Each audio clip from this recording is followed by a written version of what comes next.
কেবলমাত্র একটা কাঁচা আলু দিয়ে আপনারা বানিয়ে নিতে পারেন বিকেল বা সন্ধ্যায় খাওয়ার জন্য মুখরোচক একটি রেসিপি। এর জন্য লাগবে আমার একটা কাঁচা আলু। এর জন্য কাঁচা আলুটাকে নিয়ে আমি এভাবে গ্রেটারের সাহায্যে ভালো করে গ্রেট করে নিয়েছি। গ্রেট করা হয়ে গেলে ভালোভাবে জল দিয়ে ধুয়ে এভাবে হাত দিয়ে চেপে চেপে কিন্তু আলুর চিপসগুলো এভাবে নিয়ে নিতে হবে। শুধুমাত্র একটা আলু দিয়েই কিন্তু সমস্ত গোটা পরিবারের জন্য রেসিপিটি আপনারা বানিয়ে নিতে পারেন। এখানে আমার আলুগুলো হাত দিয়ে ভালোভাবে জলটা চিপে নিয়ে নিয়েছি। এখানে আমি নিয়ে নিয়েছি এখানে দুটো সাইজের পেঁয়াজগুলোকে এভাবে একটু লম্বা লম্বা করে কেটে নিয়েছি। আর আমার লাগবে একটু ঝাল, না হলে স্ন্যাক্স রেসিপিগুলো ভালো লাগে না, তার জন্য আমি এখানে নিয়ে নিয়েছি পেঁয়াজ এবং কাঁচা লঙ্কা। আপনারা কাঁচা লঙ্কাটা নিজেদের ঝাল অনুযায়ী দিয়ে দিতে পারেন। তারপরে এগুলোকে হাত দিয়ে খুব ভালোভাবে কুচলে এইভাবে সমস্ত পেঁয়াজগুলো কিন্তু ছাড়িয়ে নিতে হবে। খুব ভালোভাবে মাখিয়ে নিয়েছি আমি। এখানে আমি দিয়ে দিয়েছি ধনেপাতা কুচি, না থাকলে নাও দিতে পারেন, তবে ধনেপাতা কুচি দিলে টেস্টটা কিন্তু 10 গুণ বেড়ে যায়। দিয়ে দিয়েছি খুব ছোট ছোট করে কাটা আদা কুচি। আর আমার লাগবে এখানে একটু কালারফুল করার জন্য এটা হচ্ছে red chilli powder, Kashmiri red chilli powder, এবং সামান্য পরিমাণে হলুদ, আর খুব 2 চুটকি পরিমাণে আমি দিয়ে দিয়েছি এখানে চাট মশলা। আপনারা চাইলে কিন্তু গরম মশলাও দিতে পারেন। তারপরে সমস্ত উপকরণগুলোকে ভালোভাবে হাত দিয়ে ম্যাশ করে নিতে হবে। এবার এটাকে আমার বাইন্ডিং করার জন্য লাগবে এখানে আমার বেসন। এখানে 4 থেকে 5 চামচ এরকম বড় চামচের বেসন কিন্তু আমাদের লাগবে, তবে আপনারা আপনাদের প্রয়োজন মতো 4-5 চামচ যতটা লাগবে নিয়ে নিতে পারেন।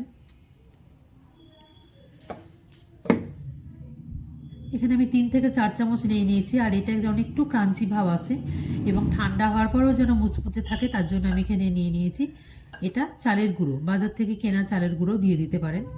আর প্রয়োজন মতো স্বাদ মতো এখানে দিয়ে দিয়েছি নুন। খুব ভালোভাবে প্রথমে শুকনো উপকরণগুলোকে মাখিয়ে নেব, তারপরে জল দিয়ে একটা সুন্দর ব্যাটার তৈরি করব। তবে ব্যাটারটা কিন্তু একদম পাতলাও হবে না, আবার একদম কিন্তু মোটাও হবে না। এটা এখন একটু মোটা আছে, এটাকে জল দিয়ে আরও একটু পাতলা করে নিতে হবে। এটাকে পাতলা করে নিয়ে নিয়েছি। এদিকে আমি নিয়ে নিয়েছি কিছু পাউরুটি স্লাইসগুলোকে এইভাবে একটু ছুরির সাহায্যে ছোট করে কেটে নেব।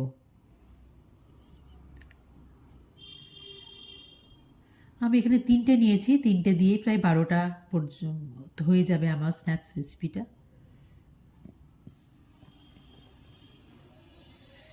আপনারা চাইলে এগুলোকে বড় ছোট মাপেরও কিন্তু টুকরো করে নিতে পারেন। আমি এখানে ছোট সাইজের যে ব্রেডটা তৈরি হয় সেই ব্রেডটাই কিন্তু আমি এখানে নিয়ে নিয়েছি। তারপর এটাকে ভালোভাবে টুকরো করে নিয়ে নেব।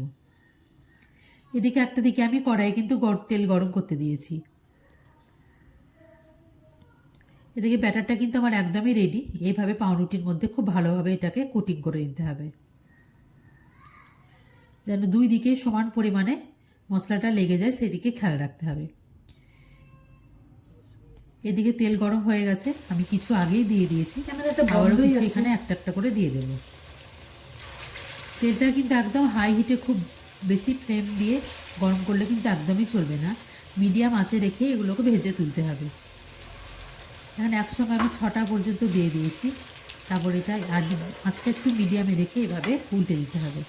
তবে একটু সাবধানে উল্টে দিতে হবে প্রথমে, কেননা এখনও কিন্তু অনেকটা কাঁচা আছে। এভাবে মিডিয়াম আঁচে রেখে উল্টে পাল্টে কিন্তু এগুলোকে ভেজে তুলতে হবে। যখন দেখবেন আপনাদের চোখে ধরা একটা কালার চলে এসছে, ঠিক তখন কিন্তু নামিয়ে নিতে হবে। আমার এই স্ন্যাক্স এবং ছোট্ট রেসিপিটি যদি আপনাদের পছন্দ হয়, আমার চ্যানেলটিকে সাবস্ক্রাইব করবেন, লাইক শেয়ার এবং কমেন্ট করে আমার পাশে থাকবেন। আমার যদি নতুন বন্ধু হতে চান, প্লিজ সাবস্ক্রাইব করবেন আমার চ্যানেলটিকে এবং আমার নতুন বন্ধু হয়ে পাশে থাকবেন। এখন একদম লাল লাল হয়ে গেছে, মুচমুচে হয়ে গেছে, এগুলোকে আমি তুলে নেব। এবং এই পকোড়ার সঙ্গে কিন্তু লঙ্কা খেতে ভীষণ ভালো লাগে, তাই এখানে কিছু কাঁচা লঙ্কার পকোড়াও কিন্তু আমি বানিয়ে নিয়েছি। এই কাঁচা লঙ্কার পকোড়া দিয়েই কিন্তু আমি এগুলোকে একটু সার্ভ করব। আপনারা চাইলে যে কোনো রকম বাড়িতে থাকা সস দিয়েও কিন্তু সার্ভ করে নিতে পারেন। একদম রেসিপিটা আমার তৈরি হয়ে গেছে এবং এটা দেখেই বুঝতে পারছেন ওপরটা কতটা মুচমুচে হয়েছে, খেতে কিন্তু লাগবে দুর্দান্ত। অবশ্যই যে কোনো টিফিন রেসিপিতে বাচ্চাদের অবশ্যই করে দিতে পারেন, সেক্ষেত্রে লঙ্কাটা একটু অ্যাভয়েড করবেন। আপনারা নিজেরাও কিন্তু স্ন্যাক্স রেসিপিতে চায়ের সঙ্গে বা সসের সঙ্গে কিন্তু দারুণ লাগবে খেতে। পুরো রেসিপিটি দেখার জন্য ধন্যবাদ।